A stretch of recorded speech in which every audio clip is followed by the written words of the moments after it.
Good morning, everyone, and welcome back to Neurodiverse and Wrestling Assess. And boy, was SmackDown really good, okay? Like, it was a pretty quick SmackDown, but it pretty much establishes what is going to happen for pretty much, I think, until the rest of the year on SmackDown. So let's get right into it. So Cody Rhodes kicks off the show saying that, yeah, I won against Drew McIntyre, but Drew brought the title into Saturday night's main event. So technically, I didn't cheat because Drew accidentally brought in the title and he accidentally made me hit him with the title. Okay, Cody, you're not off that quickly. And then Cody's like, I'm here to celebrate and just watch SmackDown. Then Aleister Black and Zelina comes out. Yes, Zelina, because she doesn't go by Zelina Vega no more. They changed her name to Zelina. So I'm thinking, is it going to be Zelina Black or is it just going to be Aleister Black and Zelina? I don't know, but they both look so good. I'm sorry, but this power couple. And Black says he's here to take over the division. So Cody, are you scared of Aleister Black? Because Aleister Black is here. He is ready. He's been starving. And Vega goes up to Cody saying that it's not the American Nightmare, it's your nightmare. And then she slaps him in the face. Aleister gets in Cody's face. They're about to brawl. And Aldis shows up saying, no. This is our main event. So we have Cody Rhodes and Aleister Black in the main event. And boy, was it good. That was like, I can't wait to see how this feud continues. Then we had the US Open Challenge. Ilja Dragunov was ready for his contenders, and then Johnny Gargano and Tommaso Ciampa came out. But Johnny was on ringside to support Ciampa, but Ilja says no. He wants Johnny Gargano in a match. Ciampa gets mad. He walks away. So out of nowhere, we get Ilja Dragunov versus Johnny Gargano. And guys, this showed that Johnny Gargano is really underrated. Because, like, boy, was this a killer match. Right away, Johnny Gargano attacks Ilja Dragunov while he's distracted. Both men went great back and forth. Johnny hits a big kick to the back of Ilja's head and then a reverse poison Rana. Like, it was aggressive. Oh, it was so good. But Ilja brought the aggressiveness. He literally, like, demolished Johnny near the end, hitting a brutal slams multiple times, and then hitting the H-bomb for the win.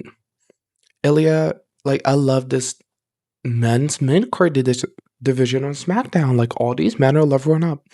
And then backstage, Fraxium makes fun of DIY because DIY showed up during Fraxium's match saying, how will you guys compete if you guys are a tag team? And they do the same thing to them. And you can see Tommaso Ciampa kind of thinking, Candice LeRae looking at Johnny. Hopefully this means they kind of split up. I think Johnny and Candice will do really good together as a pair. And Ciampa, can we get like black and gold Ciampa? Can we get like Ciampa when he used to hold the title and talk to it? Can we get no one can survive the black, gold, and hurt Ciampa? Because come on, imagine that Ciampa versus a Damian Priest and Aleister Black on a SmackDown. Like, can we get like old, like that Ciampa and then Johnny effing wrestling? Like, I'm sick of DIY. They need to split up, make them go solo. And then backstage, we had some women's division drama. So Chelsea Green is talking to Alba Fire how she won the triple mixed tag team titles. I'm sorry. I love when her and Ethan Pace go triple tag team titles. And then B-Fab and me Chin are laughing, saying that, oh, you're going to beat Julia tonight? And Chelsea Green is like, yeah, I was the first ever U.S. Women's Champion. B-Fab and me Chin are laughing, saying that Julia's going to wreck the hell out of you. And then the new Women's Champion, Jade Cargill, looking like a baddie, pulls up. Everyone looks shocked because Jade's new look, and Jade tells Green, I don't play with goofy people. Get out of my way before you get smacked. So Chelsea Green and Alba books it. And then Jade tells B-Fab and Michin, what are you guys looking at? You rejected Bad Girls Club. Like, you think you're baddies, you're not. I'm like, Jade is literally ripping up this women's division. And then Beef says what is up with her attitude, and Jade gets into Beef face being like, I'm a champion while you barely fight. So if you really want a match next week, face me. So if BFAB is facing Jade Cargill next week, BFAB is going to get demolished. And if this is the case, if Jade Cargill just becomes the biggest heel on SmackDown, let her. And then Jade walks out to the crowd. She's supposed to talk about what she wants to do with the women's title because she won it. She says, I don't need to say nothing. I demolished Tiffany and I'm the baddest here.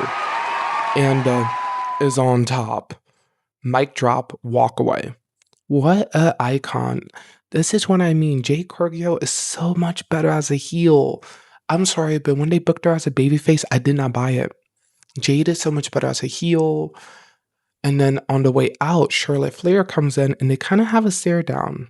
So hopefully this means Charlotte and Jade will be most likely near the end of the year. Or like going into WrestleMania, because that'd be pretty good.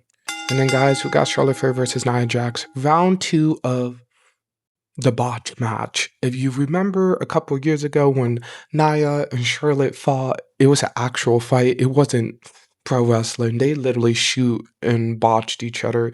It was the same thing here. Guys, it was a straight up slap fight. Nia and Charlotte was beating the hell out of each other, pulling each other's hair. Charlotte attacks Nia's leg. Like, it was just pure. It was like, what the hell? Like, this is not even a match. This is just straight up like two girls fighting on the corner. And then out of nowhere, Lash Legend comes in, demolishing Alexa Bliss, distracting Charlotte for Nia Jax to pick up the win.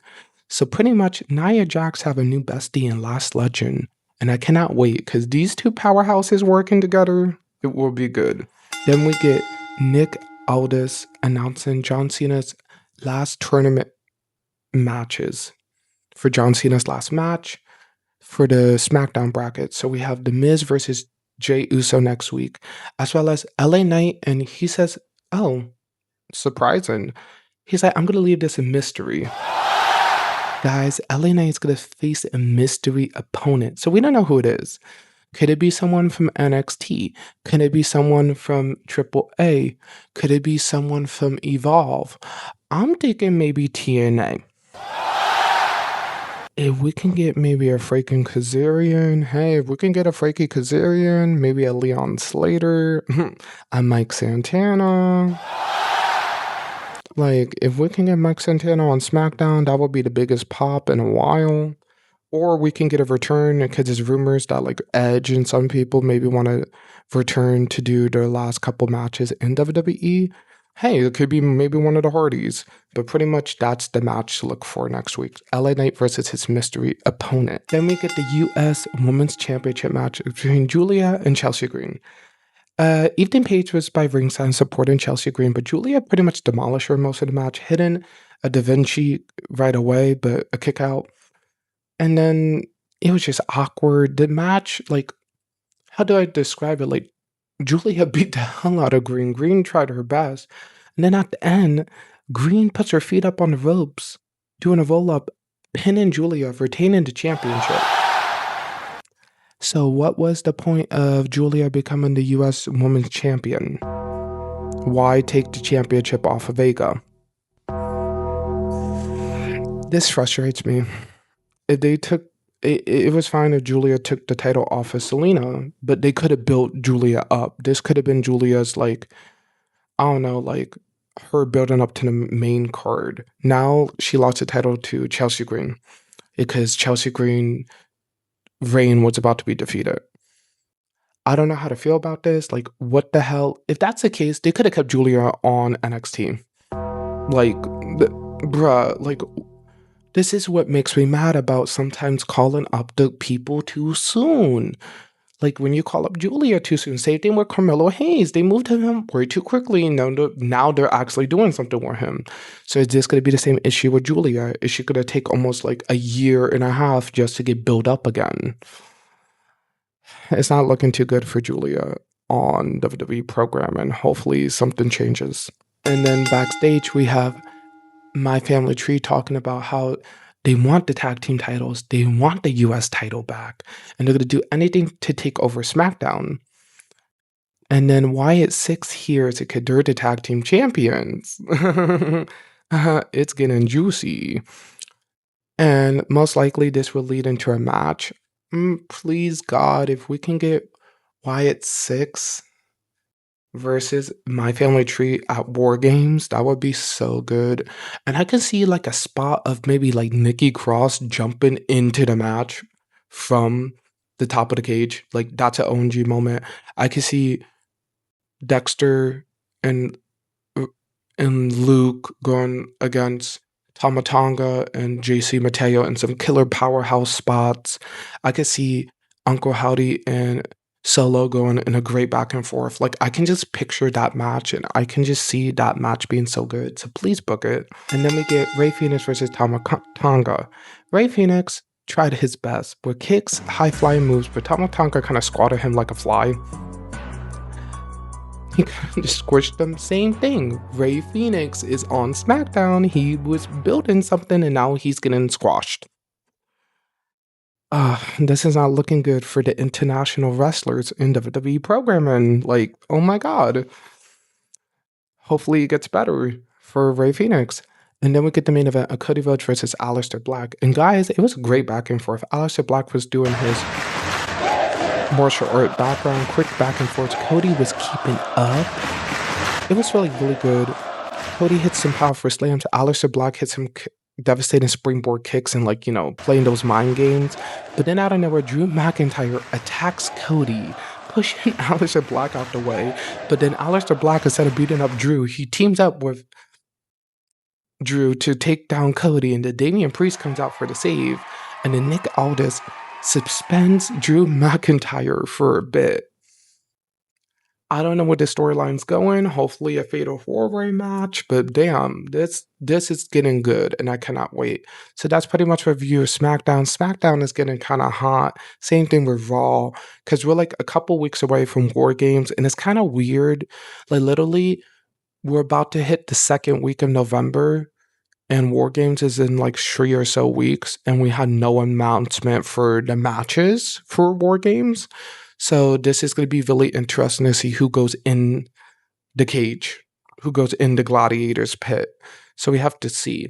My predictions is maybe Team Cody with Damian Priest and some other people from Raw versus Aleister Black, The Vision, and maybe Drew McIntyre. And then I guess for the woman, it will have to be Charlotte, Alexa, Nia Jax versus Charlotte, Alexa, Lyra, Bailey, and maybe Stephanie Valkyrie or Nikki Bella. I don't know for sure. Versus Roxanne, Raquel, Lash, and Nia. And the Kabuki Warriors? Because that seems like, I don't know. But this is going to be really interesting and I cannot wait. So hopefully you guys liked the review and I'll see you guys next time.